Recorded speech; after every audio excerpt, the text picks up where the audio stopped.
Introduction. A 17-year-old female with severe persistent asthma was reportedly having quite a bit of trouble breathing while in the bathroom. The father arrived and saw the patient fall to the floor, striking her head and the bridge of her nose on the bathtub. The patient had stopped breathing. He gave some rescue breaths and compressions and proceeded to call 911. The patient was transferred and admitted to Akron Children's Hospital on June 17, 2009, where she was incubated for 6 days and remained in the intensive care unit until June 26th of that same year. This is a long series of events that make up the day that completely changed my life at just 17 years old. Part 1.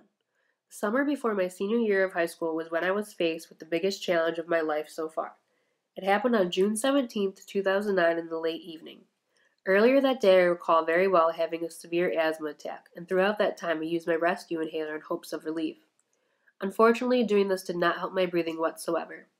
Looking back on it, I probably should have gone to the hospital then, but this had happened to me so much I figured in a couple hours I would be fine, or that at least after I went home and did a breathing treatment my asthma symptoms would subside. I was told that I stopped breathing for 6 minutes. I was then taken by ambulance to the hospital for emergency care after I had blacked out at my house and started screaming for help. My 6-year-old brother saved my life when he heard me screaming and ran to get my dad. I don't remember falling into the bathtub or screaming for help. During the next 6 days, my doctors placed me in an induced coma.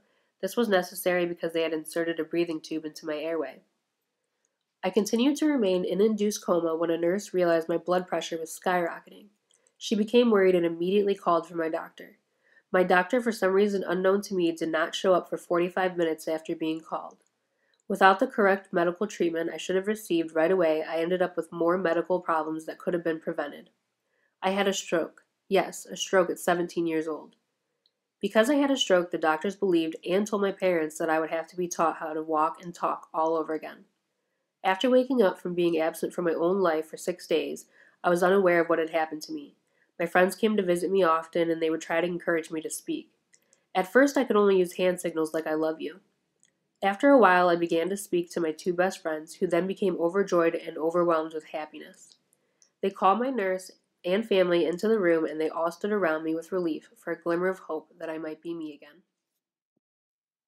Part 2. After waking up and being released from the intensive care unit and being placed into another hospital room, my parents then decided to tell me what had happened. It was not until then I was aware I had a stroke.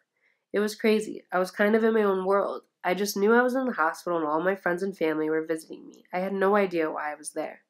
After I was told, I responded with shock, confusion, and disbelief that this type of thing could happen to me at such a young age. I had so many questions that could not be answered, like what caused my stroke in the first place. What I do know is how it left me without the strength to do simple things, like feeding myself. My mother had to feed me as if I was a baby again. My stroke took plenty of things from me. I am no longer legally able to drive due to a medical suspension. I lost my own balance. I couldn't just stand up and start walking if I wanted to. When I was first allowed to start walking, I had to use a walker, or I was pushed around in a wheelchair. I was so drugged up I wasn't even myself. I was extremely rude to my nurses and doctors, yelling at them, telling them to stop hitting me, saying their breath smelled like hot dogs. I flicked off nurses, called one of my nurses retarded, which saddens me to this day because he did have a mental disability. I feel so bad. It's common though, you're completely not yourself and you're completely unaware of what you're saying. One time when my friends came to visit me, I looked them right in the eyes and said, "So guys, I guess my brain's bleeding." Then I proceeded with undying laughter. My brain wasn't working right. Nothing was. I'm pretty sure I met one of my nurses, Larry, in a cupcake. Must have been the morphine. I was having crazy hallucinations all day long. I saw people that weren't there. People on the ceiling, people waving goodbye to me, and a little boy at the end of my bed. I said things I never would have normally said in front of my parents. I can admit a lot of it was funny. So funny I wish I was being videotaped to preserve the memories. "Let's get fucked up," I said while taking some medicine right in front of my parents. I also had a dream where I was on a boat and my mom was trying to kill me. And another where if I saw the color green I was going to die.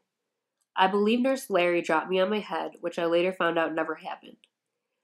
I couldn't distinguish reality from a morphine trip. I was put on a soft diet and I had a little argument with someone from the cafeteria because she wouldn't allow me to eat chicken tenders. They're tender, get it? That's why they're called chicken tenders. Why can't I eat them? After a while, I noticed a change in my eyesight. Everything was blurry and hard to read. It wasn't until I was released from Akron Children's Hospital and went to Edwin Shaw Rehabilitation Center that I realized I could not see anything out of my left eye. It was pretty ironic considering my love for photography. I used to use my left eye when I was shooting, but I could no longer do that. Part 3. On my first day at Edwin Shaw Rehabilitation Center, I was placed into a room where I met my roommate who was 80 years old. She was hysterical and seemed to have gone ballistic due to the fact she wanted to go home and no longer wanted to be at Edwin Shaw. My dad told somebody that he did not think that this roommate would be a good fit for me, so I was moved into another room. My new roommate also had a stroke and was around 60 years old. After settling into my new room, I quickly found out that there were alarms on the beds in case anyone tried to leave when they weren't supposed to. Each and every day began at 6 a.m. First, I was brought breakfast, and then I would get dressed for the day and wait for my scheduled meetings with my therapist. During the first week at Edwin Shaw, I met a total of 3 therapists. These therapists included my speech therapist, occupational therapist, and physical therapist. Physical therapy focused on regaining my strength and balance. Occupational focused on making sure life was safe back at home for me. I practiced things like cooking, bathing, and cleaning. Speech therapy is not only just for speech, but it also focuses on helping you organize your thoughts. Memory is something I still have a serious problem with. I'll have a thought and I'll lose it instantly in just 10 seconds, sometimes less. Between therapy sessions, I would always nap due to constant fatigue. I had many visitors. All of my best friends came to see me regularly, along with my grandpa, grandma, mom, dad, brother, and sister. At Edwin Shaw, I felt as if I was the only young one there. Well, actually, I was. Older people completely surrounded me. At one point, another patient asked me, "You're not a patient here, are you?"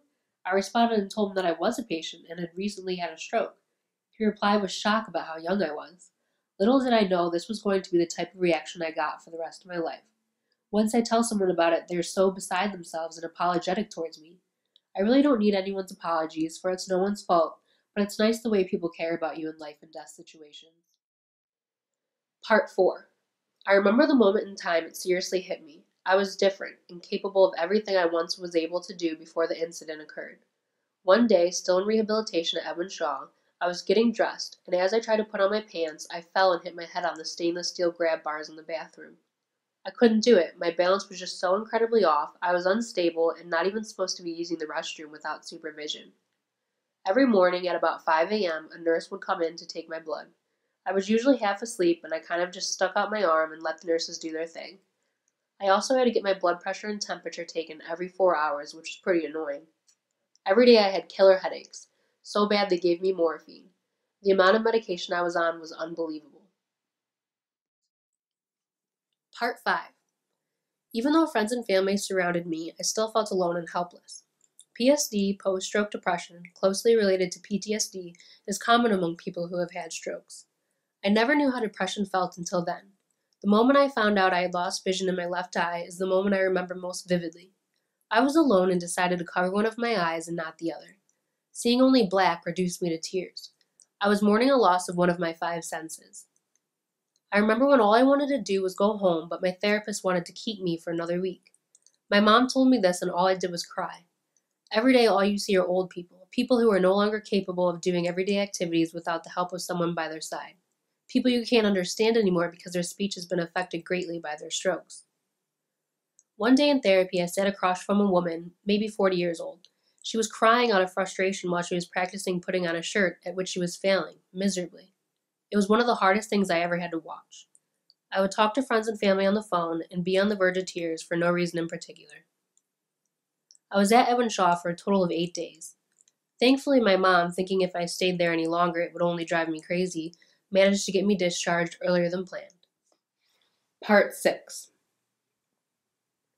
Leaving Edwin Shaw was surreal. I had no idea what my life was going to be like once I returned home. I said goodbye to my roommate and wished her good luck. I also apologized to Nurse Larry, and he said something funny like, "I'm just glad you don't think I'm a poo-poo head." Once I arrived at home, I went into my room, which looked familiar but at the same time odd since I hadn't seen it in almost a month. There were all of my stuffed animals, balloons, and get well cards from family and friends that were given to me while I was in the hospital. I instantly climbed into bed and fell right asleep. Later on that day, we had a cookout so my close friends and some of my neighbors could come see me. At this time, I was still using a walker to get around. It was nice to be back home and see everybody, but I was just so exhausted. All I did was sleep. I'd fall asleep at 8 p.m. and wake up at 3 a.m. and stay awake until I got tired again. The next few months consisted of me being watched carefully, not sure if I was capable of doing anything for myself. Everyone constantly asked how I was feeling. After being home for a while, my life felt like a series of doctor's appointments. It still does. My parents have taken off so much work for these appointments, I can't thank them enough. I began going to Edwin Shaw Outpatient Facility in Hudson 3 times a week. There I continued physical, occupational, and speech therapy until my therapist felt that had progressed enough to be discharged. My license was suspended, and once reinstated, I won't be able to turn right on red or drive after 6 p.m. I was homeschooled for the first half of my senior year in high school and ended up graduating with honors. Without a single doubt in the world, this event that has occurred in my life is the hardest thing I've ever had to overcome. In fact, I'm still overcoming it. It has changed me for the better. I see life in a way that only a few others and I can understand. Before all of this, I didn't even know what a stroke was, let alone somebody as young as me could have one. I don't enjoy the everlasting effects of my stroke. To be honest, I wish it never would have happened. Yet somehow I made it through. Somehow I'm not always down. Somehow I've managed to get by and not give up on myself. I am incredibly thankful. I'm thankful I lived through it, and I'm thankful I'm here today to be able to tell this story. I'm thankful I still have sight in one of my eyes. I'm thankful that I'm able to walk and talk. I'm grateful to have such amazing family and friends who stuck with me throughout it all. Even my friends' families took the time to visit me. I received so much love while I was in the hospital. I heard a man say in the 2 months he had been at Edwin Shaw, not one person had come to visit him. I could never imagine that. Being completely alone in probably one of the toughest times of your life. I've learned a lot. Life is precious, do not waste it. Tell everyone you love them every chance you get. As cliche as it sounds, the chance to do so will not always be there. Love the life you inhabit, because it really all can change in a blink of an eye.